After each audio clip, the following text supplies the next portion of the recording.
What's up, everyone? It's been a little while since I last did a studio tip. I think it's probably 4 weeks ago now. Just took a little bit of time out just to kind of help myself recharge and stuff like that. But back now with a simple tip today on how to create a quick and easy trance sub pad. These are perfect for your breakdowns to fill out that low end energy. So before we get into the video, if you'd like to hit that subscribe and notification bell, and if you are looking for more tips and tricks to help you with your trance productions, then be sure to head over to allanmorrowstudios.com because there is now a summer sale on with up to 40% off, and it ends on July the 24th, 2023, depending on when you're watching this video. So let's get straight into the video and I'll show you exactly how to make this quick sub pad. Okay, so I've just got a simple sub pad progression here. Just a typical, just sort of like this. I've got a pad over the top, which I'll show you once I've actually created this sub pad, but this is just the sub, sorry. Now I'm going to use Serum for this, but you can do this in pretty much any synth. So what I want to do here, let's make this kind of quick. I'm going to use oscillator A. This is going to be a saw wave. I'm going to turn on oscillator B. So I've got the two oscillators. And all I'm going to do here is I'm going to fine tune this oscillator off the other one. So now I'm going to bring them both down an octave to see where that sort of sits. Now, one thing to kind of note here is me bringing this down an octave is going to be according to where my MIDI's sitting. Sometimes people will say to me, I copied the exact settings that you did inside your sound design tutorial, but it didn't sound exactly the same. Now, that can be because your MIDI is either sitting higher or lower than what mine is. So for example, if this was all the way down a couple of octaves, this might say +2 or +2 here. So it all depends on where it's kind of sitting. So what we want to be listening out for here is to, well, I'll let you show you. I'll show you exactly what you want to be listening out for. Here we go. So that nice kind of like deep sound. Now I'm going to throw this through a filter. We want to be making sure oscillator A and B are both going through this. Now this is already set to MG low from the initiated preset. So I'm just going to go to MG low 12. I'm going to do it to MG low 24. So it's a bit of a steeper low pass. And I'm just going to bring this down to taste. Now, obviously, this is depending on your track and where you kind of like it. Have a bit of a play around, but for a sub pad,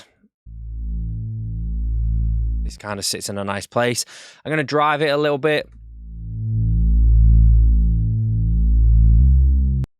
Now, the next thing I'm going to do here is you can hear the attack times a little bit too fast, so I'm just going to slow it down a little bit.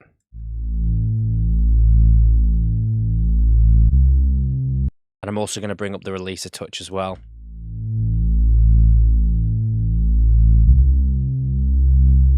Bring up that attack time a little bit more on envelope 1.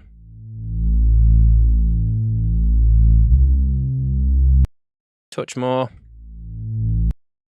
Now, because of the mic, the way the mic's set up with this, it might sound like it's longer than it is if I've just finished talking. So just bear that in mind. I'll play it without me talking now.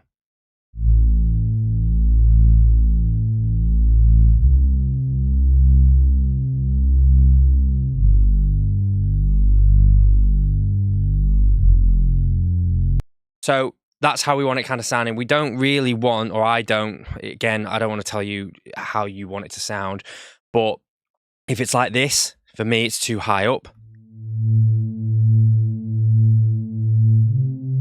This is too high up for a sub pad. This is too low down. So going up,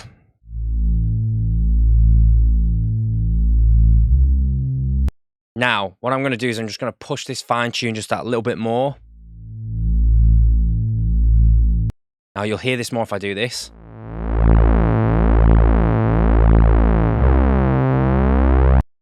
See here when I have it like this.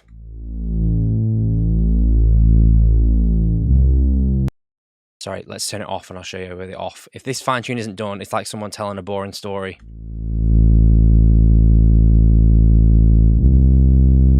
And then we give it some flavor by whacking that fine tune up. Let's try around 40.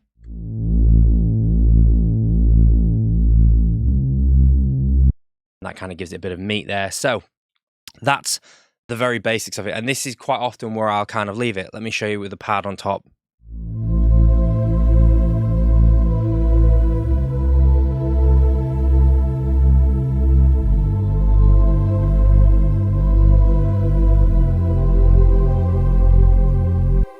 It's a very sort of like deep, sits underneath the rest of the pads in the breakdown, and sort of sounds nice and fat. Now, you can obviously add a bit more movement to this if you like by going to like the LFO, and kind of, well, let's not use the LFO, let's use an envelope. So let's go to envelope 2. We could have it so that this filter kind of opens up in accordance to this envelope. So if we map this to the envelope, envelope 2 to the cutoff, bring this down here a little bit, this little dial here will determine how much it's going to open, and then this is going to be the shape. So if I kind of like slow up the attack here, you'll notice this filter starts to open up as the note is hit.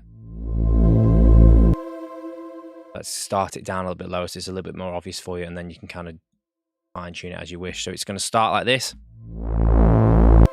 You can see there that was quite quick, so if we were to maybe do it like this.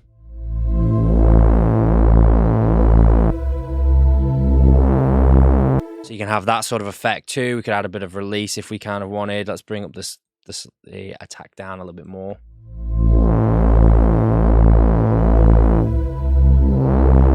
You're going to bring down the sustain.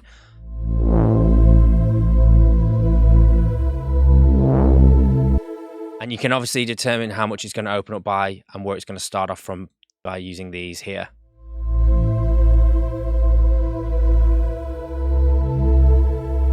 Get this kind of little bit of movement here if you wanted to. So that's with the envelope. Now, if you wanted to do it with like an LFO, for example, you could have something like a basic sine wave like this, or whatever shape you really want. It's entirely to yourself. But if I now drag this over to the cutoff, it's going to kind of do this instead. So open and close depending on the speed and how much I want it to. So the speed, let's say we're going to remove it from being mapped to the BPM of the track. I'm going to turn that off, and I'm going to just go.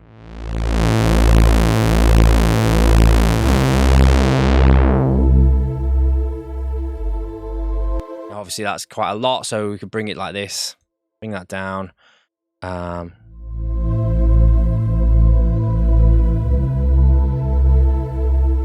This is going down too much, so we could actually bring this up a bit, and we could actually change this a touch here as well. It's a bit slow as well, so let's go a bit faster.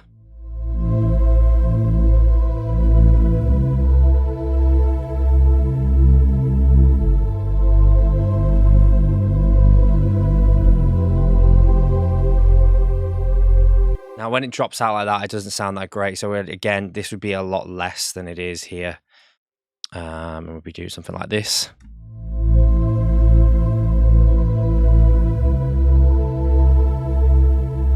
It all depends on the context that it's in as well, obviously. So have a little bit of a play around with that. You could also have it mapped so that the velocity is mapped to the filter cutoff as well. So depending on how hard you hit this note, it'll open up the filter. So I hope this has helped you. Just a little quick tip, how to get a nice fat sounding sub pad for your breakdowns or any other part of your track. I hope you've enjoyed the video. If you haven't yet done so, be sure to hit that subscribe and notification bell. And if you haven't also done so yet, be sure to head over to allanmorrowstudios.com and check out the AM Studios production community, where you get free tips, tricks, coupon codes, and other things sent directly to your inbox. Thanks a lot for watching. I'll see you again soon.